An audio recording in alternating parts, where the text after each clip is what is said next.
The truth shall offend many people. So we're going to talk about this today. We live in a generation to where a lot of people do not like to hear the truth. A lot of people do not like to hear God's truth. Nowadays, a lot of people, just as the Bible stated, in the book of Isaiah 5:20, woe unto him that call evil good and good evil. We live in a generation to where many people are calling good evil and evil good. Nowadays, when you try to tell a lot of people about God's truth, about what the Bible says, they're quick to say, thou shalt not judge. They're quick to say, oh, only God can judge me and God knows my heart. But yet, they judge people every day. But yet, they go around criticizing people. They go around looking down upon people. It sometimes baffles me to where people, when you tell them about what the Bible says or what God says not to do, they're quick to say that. But yet, they don't tell their boss that. They go to work. They got to put on whatever their dress code is, they got to follow it. If their boss says they got to wear a uniform at work, they got to wear it. If their boss says they got to wear a black shirt and black pants, they got to wear it. If their boss tells a woman they got to wear a dress with heels, they got to wear it. If they have no problem going into an interview with their suit on, with their clothes, they iron their clothes the best way they can be. They have no problem adhering to other people's rules. If the court sends them a notice to their house saying, oh, you have to show up for jury duty, they go and they show themselves. But yet when you tell them about, oh, you can't do this, oh, God says you can't fornicate, God says to come off adultery, oh, God says to come out of being a murderer, God says to stop harassing women and stop cheating and lying on people. Oh, they're quick to say, oh, only God can judge me. Oh, who are you? You can't judge me. God is my judge. Well, last time I checked, I'm telling you what the scripture says. God himself has already judged you. God himself has already judged the wicked.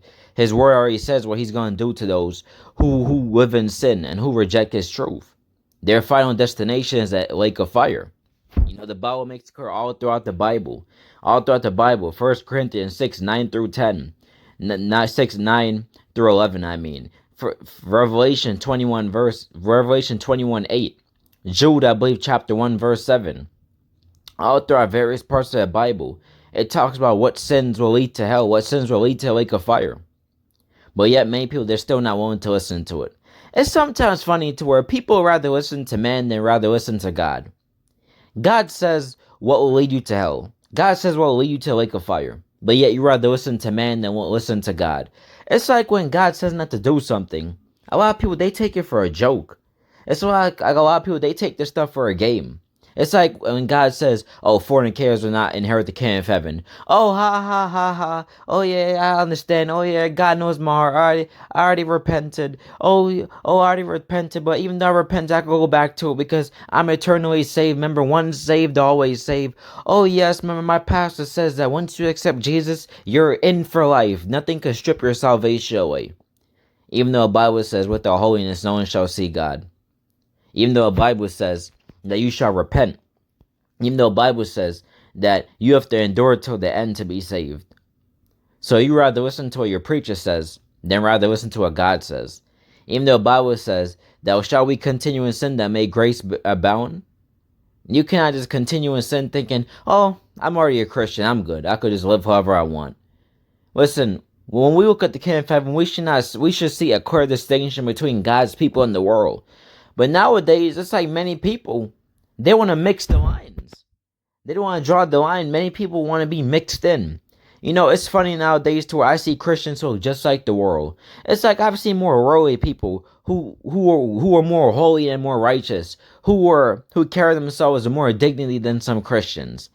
It's sad to say. I've seen a lot of worldly people who said they don't even want to smoke or drink because stuff is not good for them. But you have Christians who party and smoke and drink all the time, justifying it. Talk about God knows their heart. Talk about only God can judge them. Well, you are right. I'm not God. I don't have no lake of fire, no hell to throw you in. But guess what? God's word already says what he's going to do to you when you face him in the end. His word already says where you're going to go when you face him on Judgment Day. You see, a lot of people nowadays, this generation, they hate truth. Especially a lot of these young people.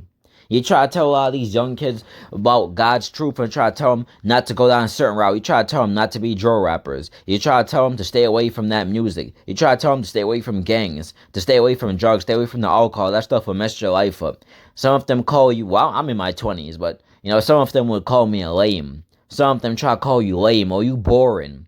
If you're an older person, they'll try to call you an old head. Oh, old head don't even know what he talking about. Oh, Unc don't even know what he talking about. Oh, he just an old head. He don't even know what we doing. He don't even understand this generation. He just stuck in his ways.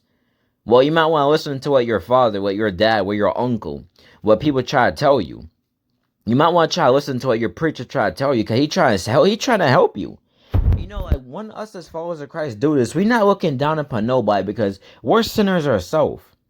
But we're sinners who God took us from. We all came from something. God took many of us followers of Christ from something. We were never perfect. None of us had together. Just because we in this walk with God and we striving to do right by God, don't mean that we better than nobody. No, we just not going to justify sin. We're just not going to stand here and justify being a lukewarm Christian. Justify living in sin, living in rebellion. No, we're just not going to justify it. But at the same time, we're not better than nobody.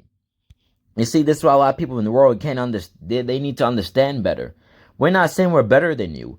We're just trying to tell you to get off that life because God took us from that life. Listen, many of us who were in sin as followers of Christ when we were out in the world, we could easily died in sin and went to hell, went to a lake of fire. But God spared us. So we understand how important it is to tell people about God's truth so that, they could get right with God before it's too late. Because at the end of the day, none of us know when our last day is going to be on earth. The Bible says tomorrow is not promised to no man. You can be here 1 minute and gone the next. You can be here 1 second and be gone the next second.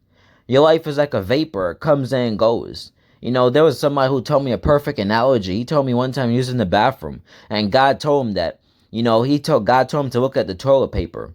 And that toilet paper, every time you use a toilet paper, that roll keeps decreasing. That's where your life is. Your life is like a toilet paper. Every day just keeps going and going and going. And next you know it's eventually going to run out. That's how life is.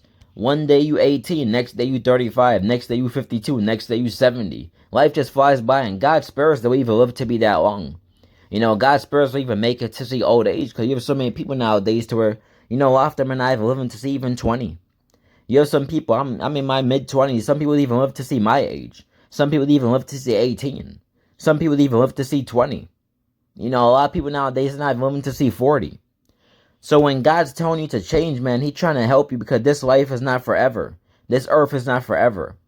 Mainstream entertainment, all these celebrities have your mind wrapped up on this world. And the news have your mind wrapped up on this world. But you gotta understand this world is not forever. All things shall pass away. God's gonna create a new earth or a new heaven. The only thing that stands in the end is your salvation. Your car can't take you to heaven.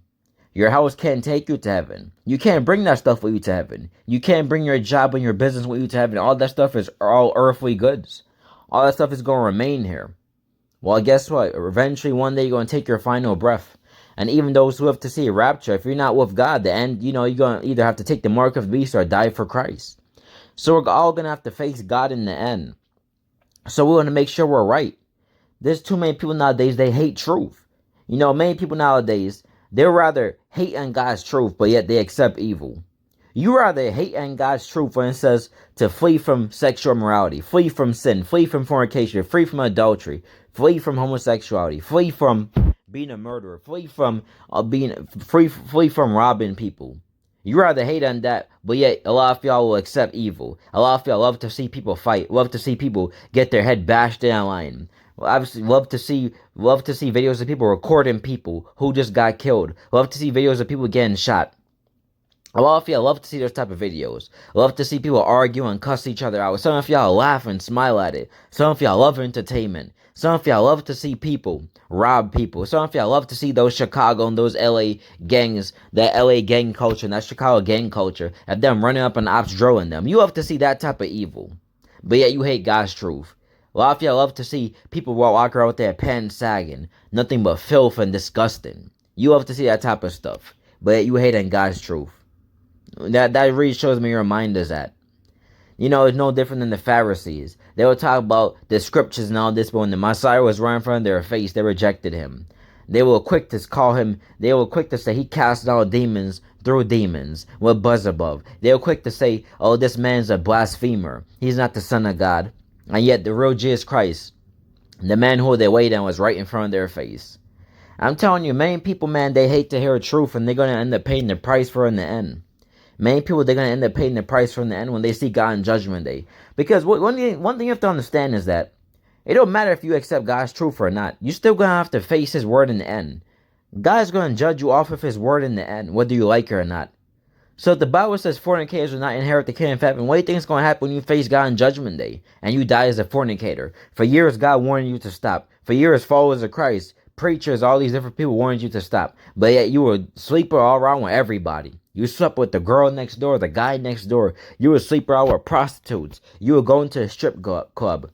And yet you think, oh, I accepted Christ when I was younger. Oh, I'm good. But yet when Jesus sees you on Judgment Day, he's going to say, I never knew you. Depart from me, you worker of iniquity. Like, a lot of people, they're going to end up facing the hard way in the end. Because a lot of people are stubborn. A lot of people, they're stuck in their own mindset. A lot of people have a mentality of, this is my life, I'm going to do what I want to do. This is my life, I want to live it how I want to live it. Well, brother, well, sister, since you want to have that type of mentality, you're going to face that in Judgment Day.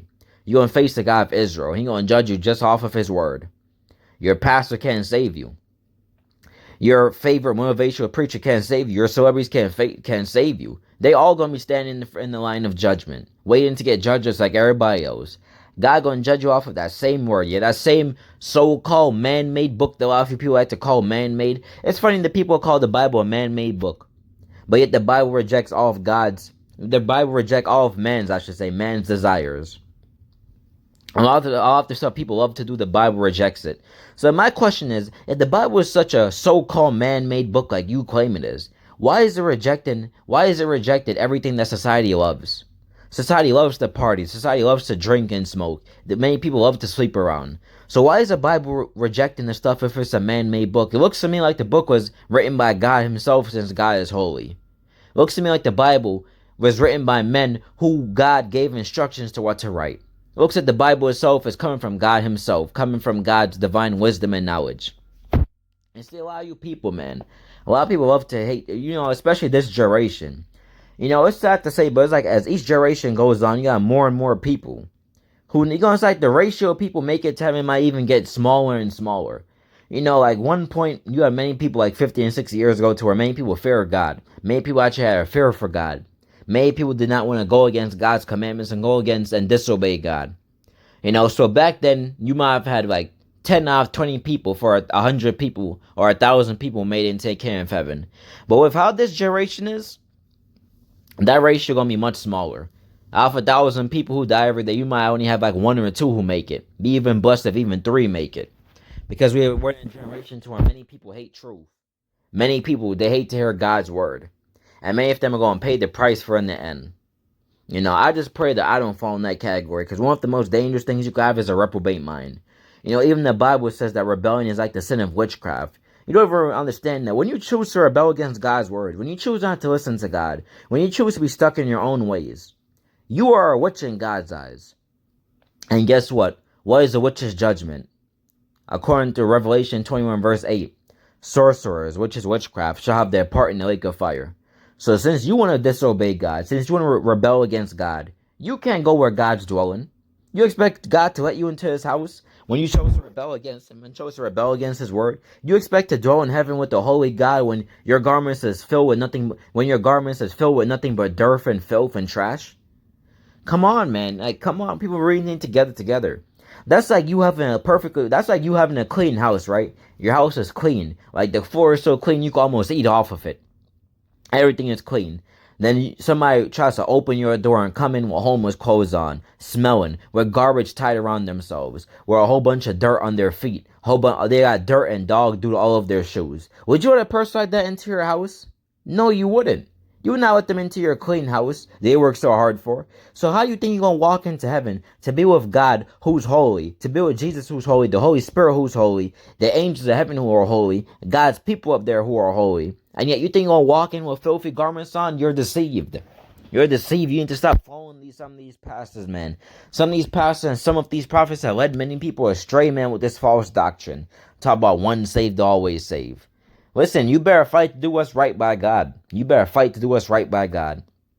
Because he going to judge you according to the standard of his word, and he going to judge you according to what type of lifestyle you lived. And you do not want to be standing in front of God with a whole bunch of sin on you. You don't want to die. You don't want to die without repentance and changing, because it's not going to end pretty for you.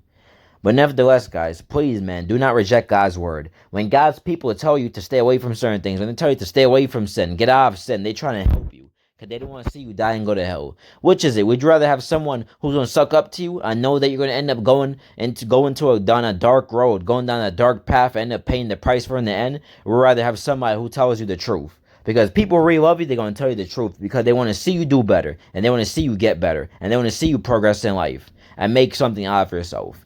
But nevertheless, guys, have a blessed day and take care.